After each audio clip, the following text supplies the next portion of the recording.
Commander, what, 2012 I want to say.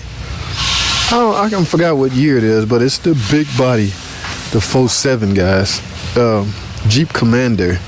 Okay, well, this thing done been through some hell as far as rust go. I pretty much do not like working on rust buckets, but the pay that they produce can sometimes outweigh your wants. But you still got to keep the same mind, guys. Now, this thing is in for overheating.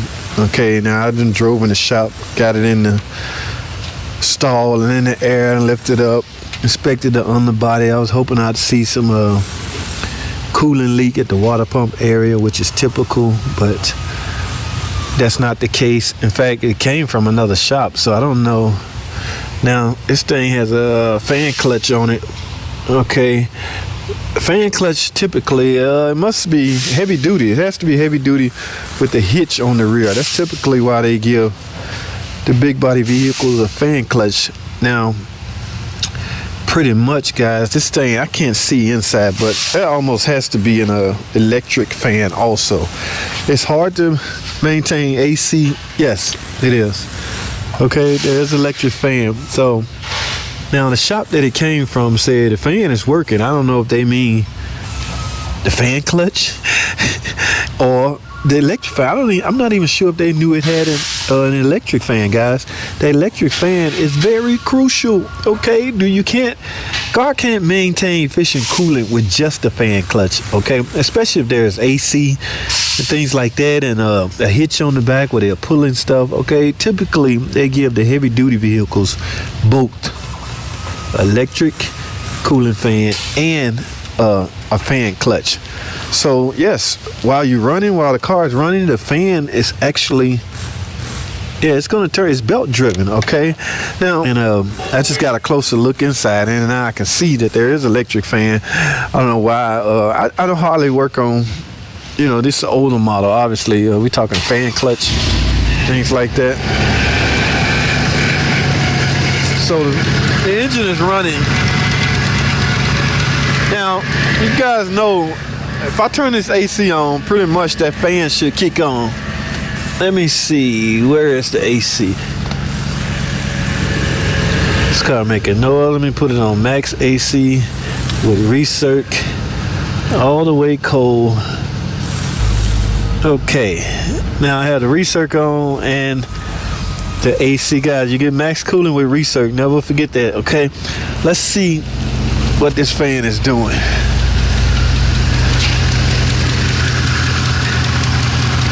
Alright, guys, if y'all can see in there, you can see that electric fan is not running.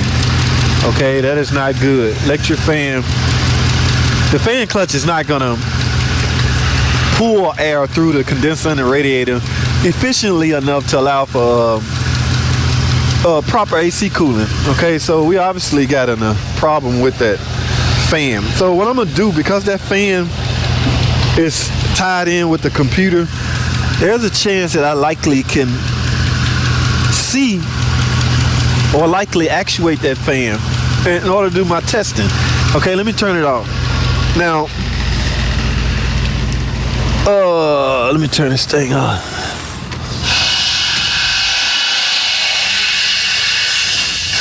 Okay, somewhere down here, guys, there is a connector that supplies the fan with power supply. It looks like it down there, so I might have to get it from the top. But for now, what I'm gonna do is tie into the computer. Let me hook my scan tool up. We're gonna do something right quick.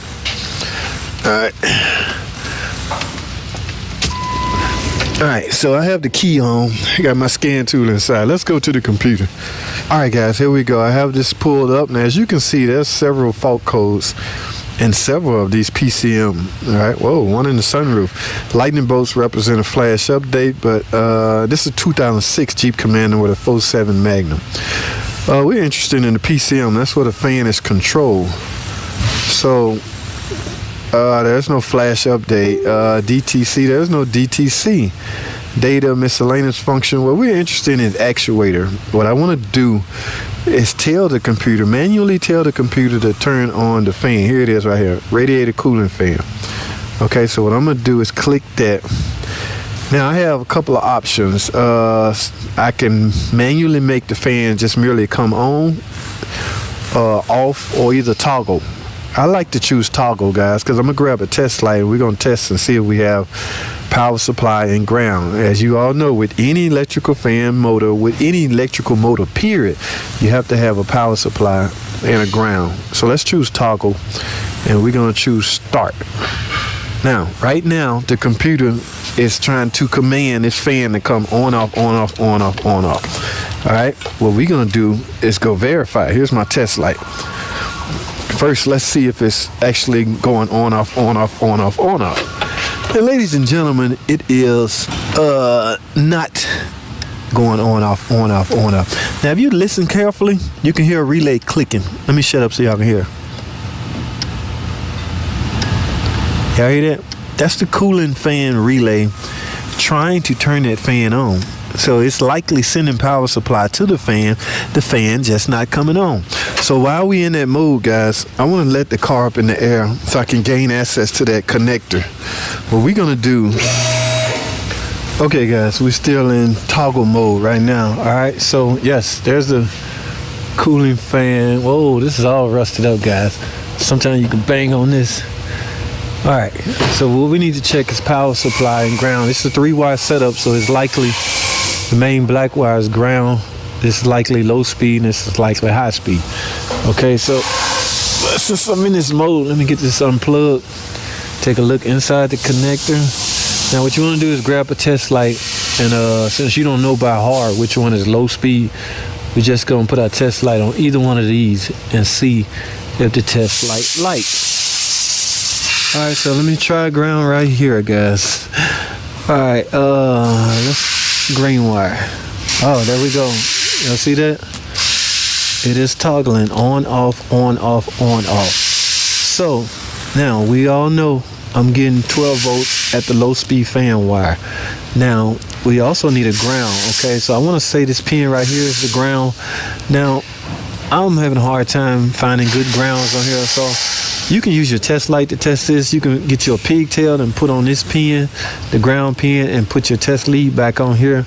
If your light's doing like mine is doing, toggling on, off, yes, you know you're getting the power supply and a ground at the connector, okay? So basically the fan should be working. Let me plug it back in. Yep, no fan operation with a power supply and ground. And from the look of that fan, guys, it's likely burnt out. Okay, so in order to start diagnostics or overheating troubleshooting, we have to replace this electric fan first. All right, so it might be one of those cases where you have to start here. But yes, you will have to, because I have a power supply and ground, but my fan not working. So I need a new fan. All right, it is internally open, looks all rusted out. I can't tell how difficult this is to replace. Okay, yeah, you got a 10 millimeter right here, and I assume one on this side and just pick straight up. So it's not, like you have a straight shot up. So it's not that difficult at all. Like I said, I didn't see any coolant leak, and the coolant is filled. And I know how fan clutches, that can give you some headaches, especially if they're all rusted up. So I'm gonna go with what I see is wrong, and I can physically see the electric fan is not operating. I have it toggled on, off, on, off, on, off. I'm getting power supply at the connector, but the fan is not coming on, off, on, off, on, off. All right, so guys, I'm gonna conclude this diagnosis.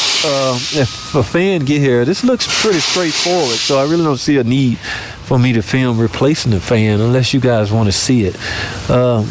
In fact, what the hell, I just fire the camera up when the part get here. If they